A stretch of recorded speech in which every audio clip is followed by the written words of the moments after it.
Oh yeah, I do. Okay, good. That's a new Zoom thing. Okay, great. So, hello, everybody. This is the Self Worth Talks. I'm Suzanne McCall, and I love to just talk to people about their self worth, their journey, because I think that's a core thing when it comes to being successful at whatever we do. And today I have Cecilia Dahl, who is an expert in remote and hybrid leadership and performance in terms of how to help people be most successful. So welcome, Cecilia, for being here today. Thank you so much. It's great to be here. Thanks for having me. And I was saying before that you are you're walking. You're not just talking the talk. You're walking the walk because you are where right now? I am on a sailboat anchored in the Exumas, which is an island chain in the Bahamas. Beautiful. I love that.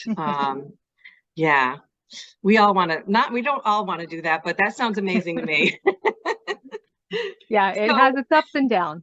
yeah, I'm sure it does. I'm sure it does. Yeah. So can you tell us a little bit about who you are and what your story is that got you into this? Because you've been doing remote work for years, much longer than all of us. So if you could give us a little background on who you are and how you got there. Sure, absolutely. Well, myself, I started working remotely right out of college in the role of a buyer for a tour operating company. And as we know, remote employees are not new. It's not a new phenomenon. It's the scope of jobs that are going remote that's new. So I got really accustomed to working remotely and traveling. And I started my own company in 2002, a company called Smart Destinations. And we were selling attraction tickets on an attraction pass for different cities. So we opened up offices in all of the different cities where we were selling passes because we needed to have a presence for the customers, to have a presence for the partners. We had equipment, we had gear, we had marketing materials, we wrote guidebooks. So we had a lot of stuff. So we got to the point where we had 7 offices and operational staff all over the country. Wow. And we hit the 2008 recession. Oh no. And yes, and we had just closed a round of funding, but at that time, we needed still, it was travel, and it was that whole, people just weren't spending any money and we needed to scale back. Even though we Mhm. had funding, we were meant to use that funding to grow the business and to improve our technology infrastructure. So we were forced to close all those offices and send everybody home. And Oh. at the time, I remember thinking to myself, this is not going to work for us. We need these physical offices. We have to have a place for these operational people to go. They're not salespeople. They don't know how to work remotely. We don't know how to work remotely with them. And then what about all our stuff and what about our customers?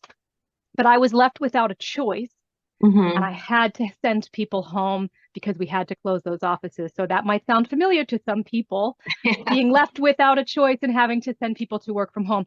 So I was really convinced at the time that this was going to be the end of us and that we weren't going to be able to cope.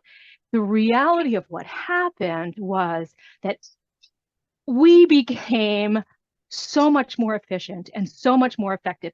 It took a lot of effort and time to learn how to work together, to learn how to communicate, to put that infrastructure in place and keep the bonds of the team together. But once we got in the rhythm of that, it was incredible. We were accomplishing twice as much work with half the number of people. By the end Wow. of the recession, we were far more profitable than we had been.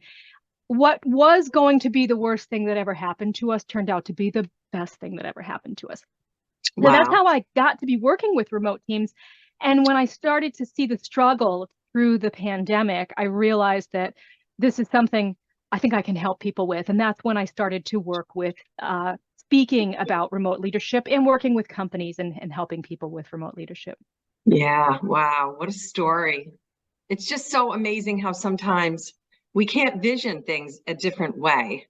Yeah, And then something happens that makes us have to, you know, change our whole paradigm about how to do things and how to be successful. absolutely. It's Yeah. Well, I will say too, it's not uncommon for me to meet leaders that really believe that remote work or hybrid, whether you have a few people remote and some people in the office, it's still the same challenge. Yeah. It's not uncommon for me to meet people that say, that's not going to work for us. Our company culture just won't survive it. Mm-hmm. And I can see that perspective because I had the same perspective. Yeah. And, you know, what I've realized also is even with the pandemic forcing remote work, it happened so fast. It was like a shock wave that Yeah. companies didn't have time to plan and they didn't have time to put the infrastructure in place. And now when we're coming out of it, it seems like the path of least resistance is to go back to the old way because we haven't really learned how to manage those remote roles yet. And the reality is remote work is going to be here to stay. And to recruit and retain top talent into the future, businesses do have to adapt and they do have to learn those new skills because this is how it's going to be. Yeah, it's a whole different skill set. I mean, I have a job, a company with like, 8 people working for me, and I'm right there. I'm one of those people trying to figure out how to make this work, how to have a sense of cohesion with your employees when you don't see them in person ever. And it takes a lot more work. So what do you think the biggest challenges are with, what are you noticing, or what are you doing with people? Are you teaching them new skills, or what are you doing? Well, most definitely. I mean, the first and foremost is to change the mindset, right? The Yeah. mindset of a leader of a virtual team needs to be that we understand that the focus is on productivity and we hire the right people for the right jobs and get crystal clear on exactly what it is that we're expecting those people to deliver for us. Where it used to be, oh, you're in this role and you're going to be in your cubicle for 8 hours a day. And if you have extra time, I might throw some extra work at you, et cetera. And you're just looking for people to be in there for 8 hours a day. And in many cases, cross-utilize people. With remote teams, that's a little bit harder. You have to get laser focused on what they're contributing for productivity. So the mindset is really to hire the right people, focus on productivity, and then do everything you can as a leader to support them to be productive. The other Mhm. thing that really comes along with that, and it's all one big ecosystem, and there's a lot of skills in here, but I would say two fundamentals: communication and trust. Once you've got that mindset going, you've got to learn how to communicate on the team and you have to understand how to build trust on the team because nothing's going to happen without those two pillars in the group. Can you say more about that? Like what communication, for example, like Yeah. what are Yeah. what are you Well, noticing? it's all encompassing. I mean, skills and tools and all the infrastructure that you put in place. But I would say the most important thing is this, and I call this the two-way talk rule. That's just my name for it. Mm-hmm. It's really important for people to understand that with productivity first, it's everybody's responsibility to make sure that you're getting communication across to other people and they're understanding and hearing it. So it's really about making sure that the team, every single member on the team has communication and effective communication, not just as a thing they do, but as an actual responsibility for their job. Everybody's accountable and responsible to make sure that you're sharing information in a way that other people can understand and use to keep being productive. Mm-hmm. So that means that you as a team decide on what tools you're going to use. You decide on what expectations you're going to set around how long you're going to take to respond to people, or when is communication going to be sent out? Who are the people who are going to be included on communications, right? So that part of it is really, really important. And as a leader for your role in communication, you really need to be clear and concise and honest, right? So Mm-hmm. that's really part of it as well. And I would say the second piece about trust is that without trust, you don't have a functioning team in any way. And trust is really a factor of how many experiences you have with people over a period of time. You don't get the kind of experiences in a remote environment that you get in an office. If you think about yourself going to work in an office, you might meet someone in the elevator, you have a little chat. That's a trust building activity, even though you don't realize that it is, or you meet someone in the lunchroom or by the water cooler, you get to know them as people. Mm-hmm. as a remote leader, it's really important to take time and plan for those activities to make the human connection, for you to get to know the team as people, for them to get to know each other and who they are as people, and for them to get to know you. So doing things like carving 5 minutes out of your team meeting and having everybody go around the room and say a little something about themselves, or planning an icebreaker, or planning a cocktail hour on remote, something like that, right? A little team activity. It's really, really important because there's the absence of that. So I would say that personal connection is the best thing you can do to build trust.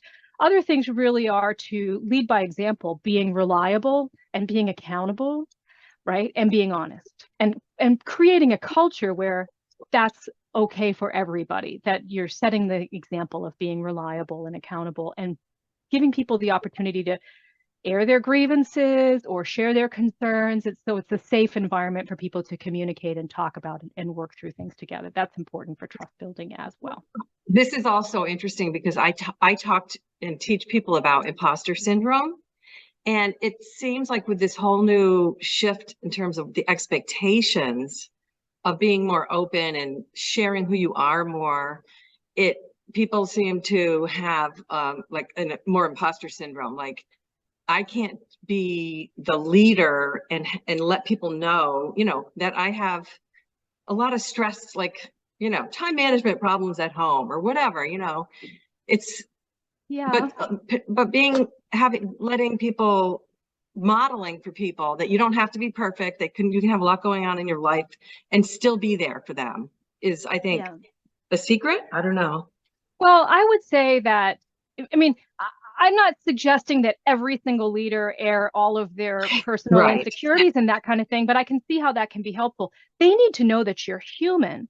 And if you make a mistake, you got to own up to that mistake. And it's amazing when you do that, people will go, okay, yeah, I mean, we all make mistakes, right? And as a leader myself, I've definitely been in that situation where, you don't want to have people see the weak side of you, right? Or everybody has a weakness and a weak side.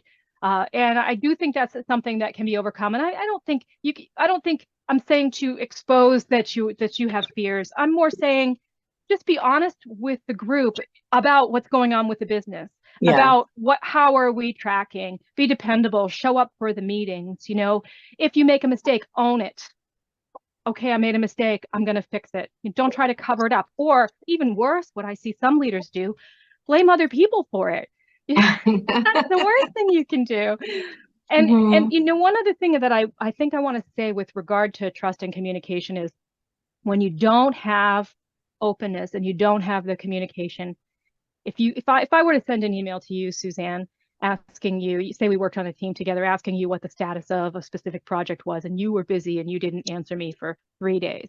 Okay, that to you might be perfectly acceptable to you if we don't have an established communication norm. What happens to people when they don't hear back and they don't have an established communication norm is they start to make up stories in their head. Suzanne's ignoring me. She doesn't want to work with me. What's going on? She's not following through, right? So these types of stories people tell each other when they're remote, that's common. It happens when there's not good communication norm, and it happens when there isn't trust on the team. So think about just that for a second. There's an impact of that. And when people start to spin and spiral in their heads, it really impacts productivity. Yeah. And we got to focus on productivity first. Yeah. How do you suggest that people clarify the expectations? Do you think they need to have a manual about this, or verbal explanations, or what do you think? Well, what I do, and I have a recent example of this because I came into a project that was 3 companies working together. And when I came in, they were trying to launch a new business together. And when I came in, their communication had fallen apart to the point where they wouldn't even talk to each other. They wouldn't even get in a room. They wouldn't have a meeting. And every leader of each of those teams was accepting that my team's not participating. It was really difficult situation. But where we started was, we got everybody together, right? And we started to talk about, okay, this group, but this group doesn't know how to use Google Docs. So let's talk first about what are the tools we're going to use, and let's get the team to talk about what are we all comfortable with and what do we agree to. So it's not necessarily you as the boss coming in and saying, here's how it's going to go. It's more a team exercise where you say, we're working on a project. We are a team. This is our purpose. How are we going to make this work for everybody? And then keeping your ear to the ground and staying in tune with areas that might not be working as well and making adjustments as you go. So it really is a group exercise. Are we going to say that, urgent emails get labeled as urgent? And when you see urgent in the subject, you need to get back within 24 hours or at least acknowledge receipt. Those types of, if someone calls you on the phone, how many days do you have until you respond before they then follow up again or, take other action? So it really is a team exercise, and every team is different, and everybody's workloads and priorities are different, but the group has to come together with it and work on that with you. And then everybody has to be on board, because remember, it's their responsibility to make sure that the communication works. It's not just a nice to have in the office. It's actually part of their job. Yeah. Wow. And I think, is that different than it used to be? Because well, I've never been hired for a job when I've been told that part of your job is ensuring that you're communicating with other people well. Right. Yeah. Yeah. Probably should be everywhere, though. Yeah. Yeah. Well, this comes up because I do therapy with professionals, and this exact topic comes up, like a lot of insecurity about, well, should I respond? Am I sending out too many messages? So much, lack of clarity in companies. So, I think people really need what you're talking about, and educating them about that. And the idea of trust and building trust. I think that's the fact that it's not just there. You have to build it. Yeah. And people have to see who you are. I think that's really interesting. And in the line of work that you do about, the different levels of trust, right? And when you can get to that sort of deep level of trust, your team is much more solid because you can weather a little bit of storm, right? You can have a couple of slip ups and it'll still be okay. But if you stick at that early level of trust, then, when someone is first introduced and you have to trust them because, hey, they're new on the team, so I have to work with you because I'm told I have to, kind of thing. That's really like that first layer of trust. And that's a really fragile place to be. So the goal, and it's harder on a virtual team to move through those sort of layers and build the trust deeper. So the goal of the leader on a virtual team really needs to be, how do I nurture that trust and deepen it as quickly as I can? Because once I get to that deeper level of trust where people know each other as humans and they know that, there can be a couple of slip ups and it's going to be okay, your team is going to be much more stable and you're going to have less risk of impact to productivity if something goes awry.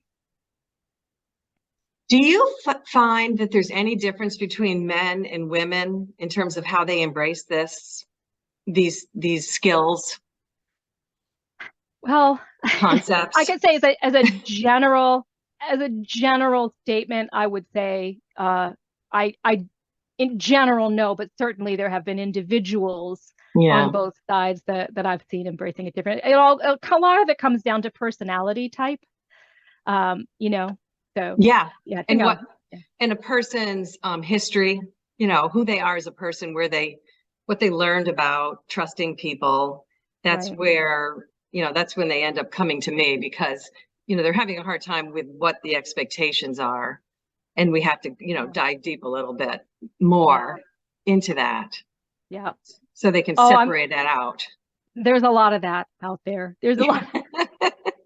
Yeah. I think what you do is very important work, because, you see it when I always had this thing, and I'm sure you hear this from your clients as well, where in my early career, I kind of thought it was all me, and you almost feel like you're out there on your own. And it's, by the way, it's exaggerated on a virtual team, right? But you kind of feel like you're out there on your own, and these questions that you have, or the concerns that you have about too many emails or too much communication, or what are the expectations, or can I trust this person?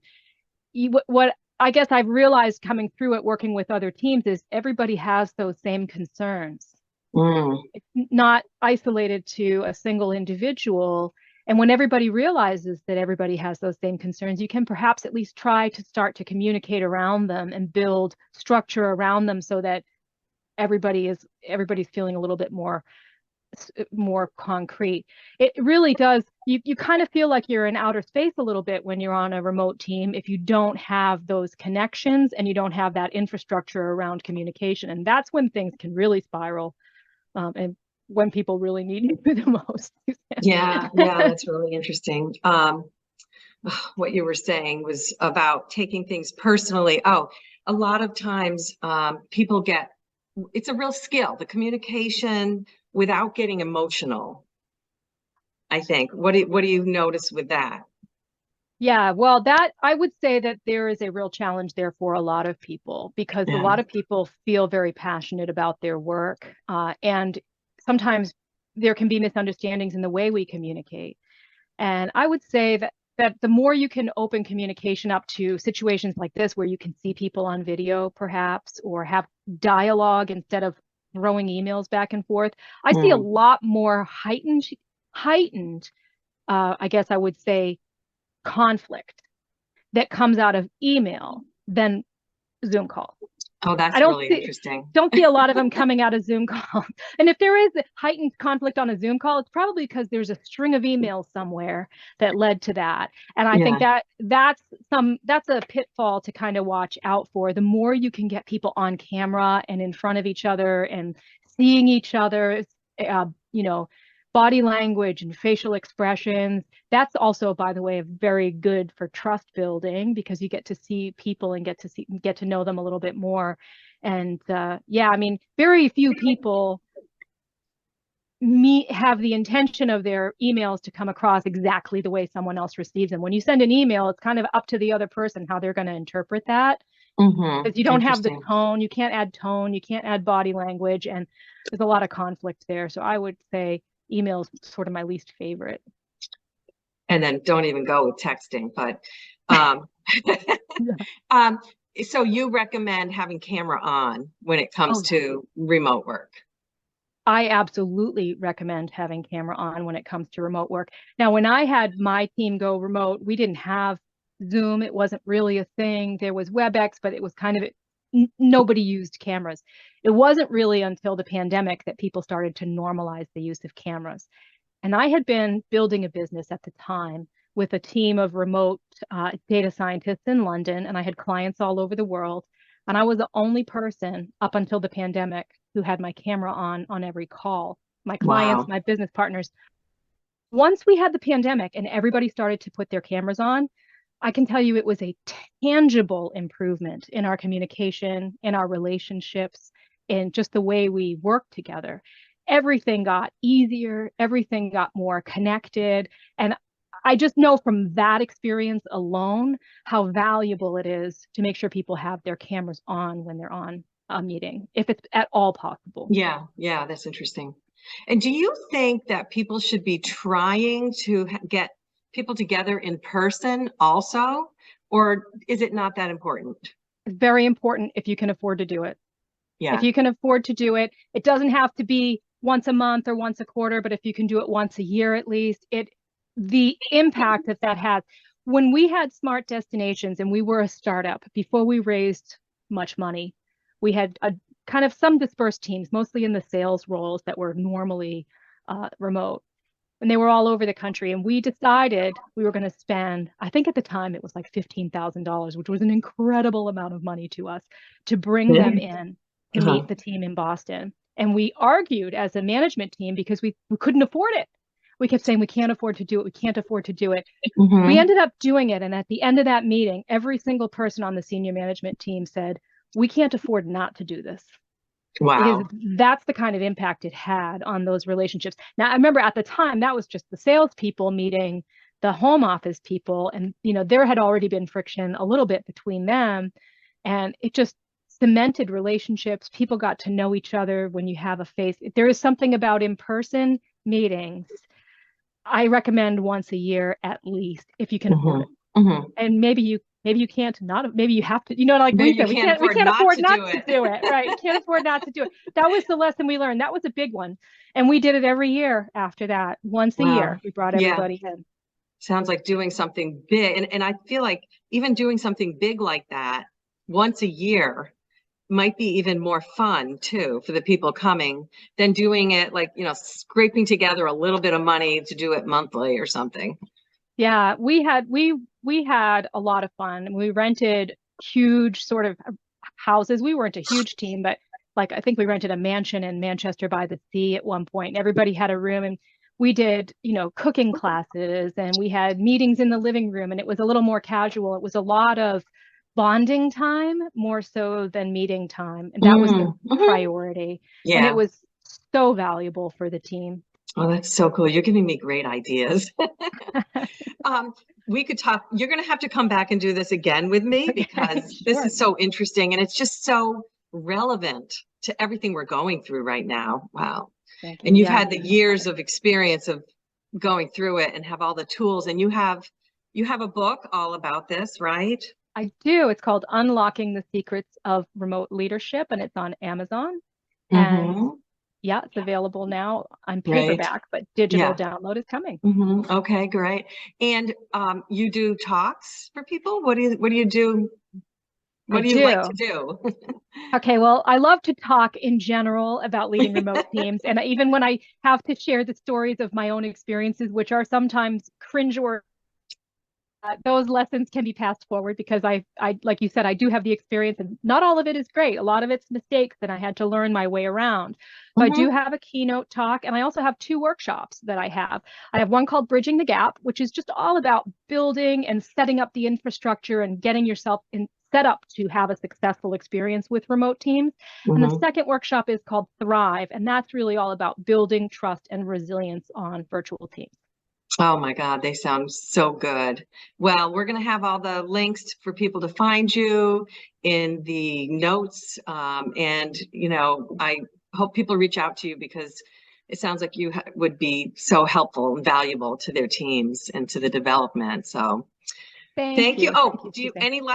any last thing you want people to take away about, the idea of remote work and Mhm. I would say this, when you're moving to a remote environment, if you're going to make sure if everybody's going remote or if you're going hybrid, it's really important now that you have access to a global pool of talent to hire the right people for the right roles. And then your focus as a leader really needs to be supporting them to be productive in those roles. And for companies who have leaders of remote teams, it's important to recognize also that those leaders, they need a little more time to plan and be thoughtful and put processes in place and take that extra time out of their day for those relationship developing activities. So it's not as easy just to promote someone and say, hey, have your full-time job. And now, oh, by the way, you're going to lead this virtual team. You need to carve out a little bit of extra time for them to be able to focus if you want to be successful with that team. Okay, well, thank you so much. And Thank it was you. so, so wonderful to have this talk with you and good luck with the rest of your trip.